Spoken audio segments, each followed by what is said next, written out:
Hello YouTube, it's Sign here with Hobby the Man once again, and today we're going to be doing another comic book review. Today we're going to be looking at Black Science Volume 1. This is written by Rick Remender and illustrated by Mateo Scalera with inks by Dean White. Or at least I think that's what it's supposed to be. Let me see. Yeah, the painted art is by Dean White. The lettering and logo design is by Bruce Wooton. And the editor is Sebastian Gerner, which is almost the same team as Lowe. And the publisher here is Image, as you guys can see right there. The demographic here is adult. It says M for mature in the back. And the genre here is purely sci-fi. I mean, I guess there's an element of survival as well, but you know, you can kind of just say that that's the specific flavor of sci-fi, and it's not necessarily a genre. It's really dependent on your viewpoints on that. So yeah, it does not have an adaptation, although this would also be pretty good as a TV show of some kind, preferably animated. I think that animation is the way to go for sci-fi and fantasy, but that's just a personal opinion. This is very similar to Stargate in some ways, so it could actually work as a live action show, but my preference is always for animation for this type of stuff. And the premise is basically that there's this small group of scientists that have developed this dimensional travel with this thing they call the terminal or the pillar or something like that. I can't remember, but it's like a machine and it like punches through dimensional barriers. And what they envision is that there's this like onion, there's this globe, and each level of the universe is like a layer. And so they call it the onion, and the pillar or the terminal or whatever the device is called punches through and gets into one of these layers. So it like goes down into it, right? And it's basically a Stargate, but it like, instead of connecting worlds across the universe, it like pushes through the multiverse, right? So it's pretty cool. I think it's really interesting. But the device actually leads to tragedy on its maiden voyage / first usage, because there's a situation that is unclear so far about the people involved. And it's really interesting overall. So the plotline is a little bit confusing because it kind of skips around a little bit. And I mean, technically, I guess you realize why this has happened, but I feel like it's still a little bit up in the air. So it might just be me, or I might be wrong, or I might be right. I'm not too sure, but it's pretty interesting overall. I quite like it. And it is a bit confusing, but it kind of works. Basically, they develop this technology, and then they take it on a test run, and we actually start the story after the initial test run when they're in their first survival situation. We follow the main character, Grant McKay, who is the guy that managed to crack the code necessary for this dimensional travel, as he is joined with someone, and they're running across this like weird forest, and they're being chased by fish people. And he's telling us like a story. There's something happening. I don't remember the specifics off the top of my head, but eventually something happens. His partner dies, and he manages to collect what he needed as he runs away from these frog and fish people, makes it back to the pillar dimensional travel thing, and realizes that there's been something sabotaged. The control panel has been crushed or punched or hurt in some way. And so they can't actually point their dimensional travel thing into the right direction. So they can't just go back home. They have to continue to travel, right? And so that happens, and stuff is, you know, going all around. The team also includes his 2 children and his associates and the guy that finances his stuff, as well as his secretary / bodyguard.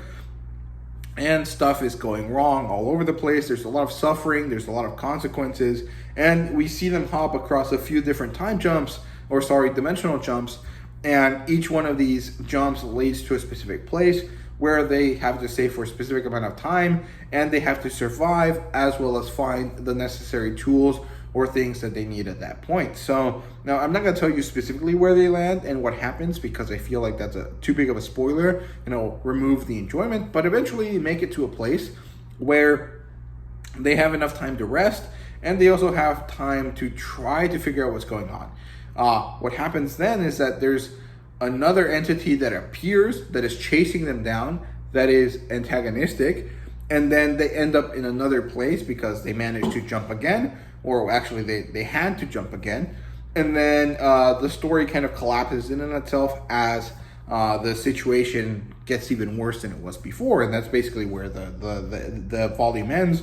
And I'm really excited to read more of it. So yeah, in terms of characters, there's about 10 of them, but I think that the only ones that matter are McKay, which is the main character, Kadir, which is the person that gives him the money, also is an antagonist for McKay, Sean and Rebecca, who are McKay's co-workers.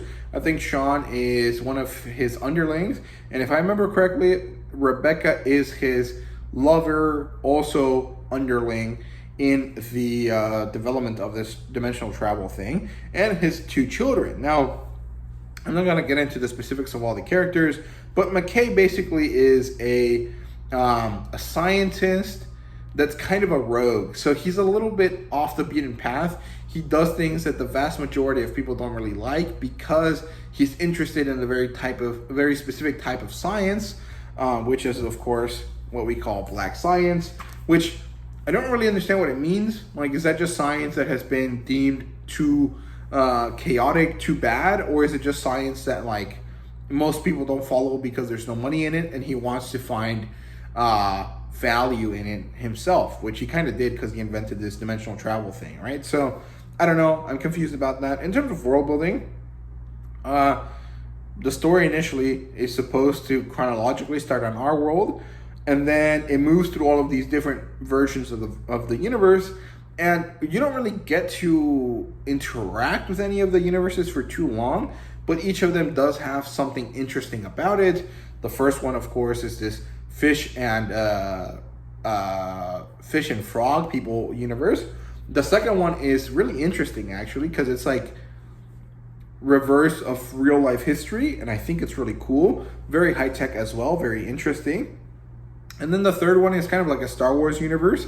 And then I can't remember the next one. I think it was some sort of like vaguely magical universe as well. But, you know, I'm not giving too much away because, again, I think that it's part of the fun, right? So yeah, we get to see all of these universes. We get introduced to this like TVA,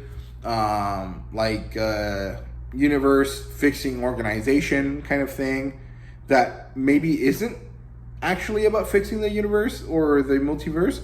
And again, it's really interesting, but I don't want to say too much. But I really like that part because it provides us with a long-running antagonist for the main group, and also provides like a direct hook for the next volume. So it's very good stuff. I quite liked it. In terms of the artwork, it's very sketchy and colorful, and I really like it. Let's see. Let me show you something that's not too spoilery. These frogs look crazy, man. And very, very interesting. I quite liked it. I really enjoy kind of sketchy styles with very distinct, sharp lines for characters, and overall very, very good stuff. Now let's talk about a little bit about fan service, which is basically sexual or / adult content. And there really isn't much. There's like a scene or two, but it's enough to be like, okay, maybe a kid shouldn't read this. And mostly there's just a lot of gore and stuff like that. But there's 2 small, meaningful sexual scenes that kind of inform the characters, and I think that they're meaningful and they're useful to the story.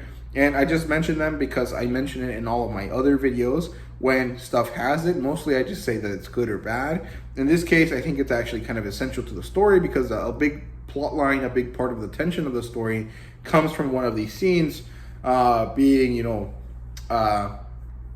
connected to McKay eventually, and then that causes friction with him and his children. So good stuff. Overall, I thought it was really well done.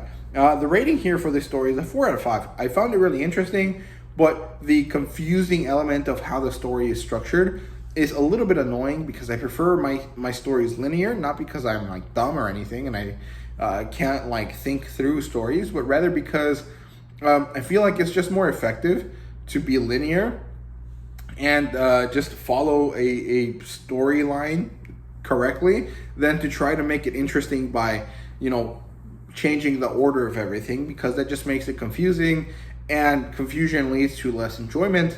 And so that's just kind of my viewpoint on there. But overall, it was really interesting. So I quite liked it at the end of the day. And that's all I have to say about Black Science. So I hope you guys enjoyed the video. If you did, please leave a like, subscribe, and comment down below. Let me know what you thought. And thank you guys very much for watching. See you guys in the next video.